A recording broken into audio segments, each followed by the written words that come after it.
Hello and welcome to Capacity TV.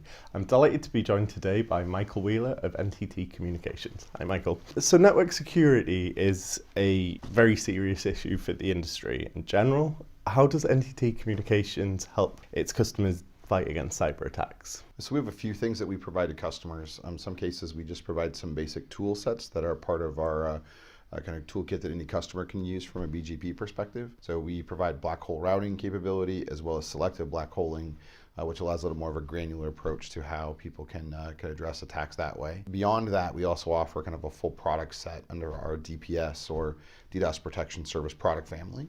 And those also start kind of at a very base level, which is what we call DPS control, which allows for ACL utilization by a customer. And then it moves up kind of that stack to what we call core, which is mitigation of attack traffic, as well as a current product called detect, which allows us to notify a customer when they're being attacked and still have mitigation.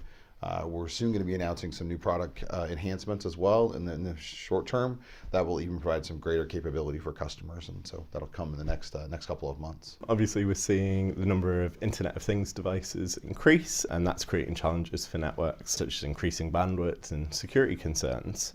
How do you think IoT will impact global networks in the next few years? So in general terms, I think it's a very positive thing. It's more ways in which consumers and businesses can utilize the internet as a tool and provide capabilities they haven't had in the past. So from that perspective, it's great. Driving more traffic is, generally speaking, also a very positive thing as well. And so, those are all very good things. The alternative side of it, though, is that by there being more devices on the network in broader terms, there's more ways in which people can use those devices in negative ways if they can marshal them in some way or another. The challenge with IoT is that a lot of the devices are fairly simple devices in most cases, whether it's a Nest temperature control device in a house or a nanny cam or a refrigerator that's connected to the internet to tell you whether you need milk or not. Those devices in many cases don't get the same kind of care and feeding that a server does or that a personal computer even does from a security point of view. And so that's one of the big risks and challenges with IoT, is that it opens up a broader set of devices that can be used in negative ways if they don't have the right protections in place. So that's a challenge for the industry and a challenge for users of those devices. So NTT Communications offers one of the most comprehensive set of BGP communities in the industry today. Why is transparency in routing and in BGP communities in particular important for you guys and also to your customers? What's the benefit?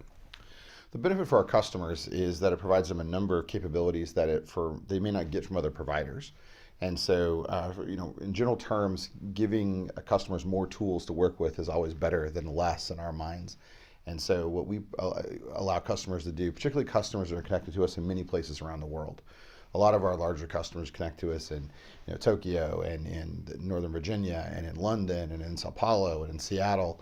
And so having a consistent routing policy and capability in any place they're connected to us is really valuable to customers. We also provide them a level of granularity in regards to routing announcements and flow of traffic that they may not get from another provider as well. From a user experience for their end users in particular, that provides a much better user experience and ability to kind of watch their traffic flow and make changes if they need to improve that performance as well. I want to move on to innovation and automation. NTT Com was one of the first of the carrier community to implement SDN in its IP backbone. How's that impacted your network, and what kind of benefits have you seen from that?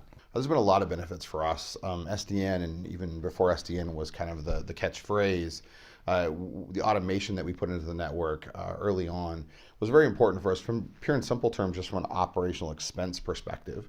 It allowed us to minimize our OpEx costs and have less staff doing peer review of router changes or doing manual entries into routers to make announcements on the network, and allowed it to be much more efficient and faster as well. So that was kind of a base level benefit for us. I think over time, one of the things we've really seen is that by having that toolkit and the ability to have customers have lesser impacts on them when we are dealing with things like router maintenances, software changes on routers, and really being able to not only reduce the number of maintenances, but also reduce the duration of maintenances, because we can get much more done in a shorter period of time.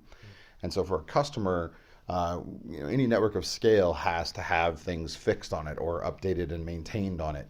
And so that does affect customers, but by reducing those number of maintenances as well as the duration of them really is a benefit to customers in the long run. So recently you've announced two new POPs, one in Dublin and one in Manchester. What's the reasons behind these recent expansions? So we're always looking at either new buildings and or new markets for us to grow the network and grow our footprint. In many cases, we just really look for customer demand and what the requirement is in marketplaces. So Manchester and Dublin were a couple of markets we've been looking at for a while, and ultimately we were able to marshal enough demand for those two sites and two markets to move forward with building those out this year. And yeah, they've been going very, very well for us. So we've seen great uptick from customers and more and more kind of interest in growing into those marketplaces by current customers we have in other places. Brilliant. Thank you very much for taking the time to speak to Capacity TV. Thanks for having me.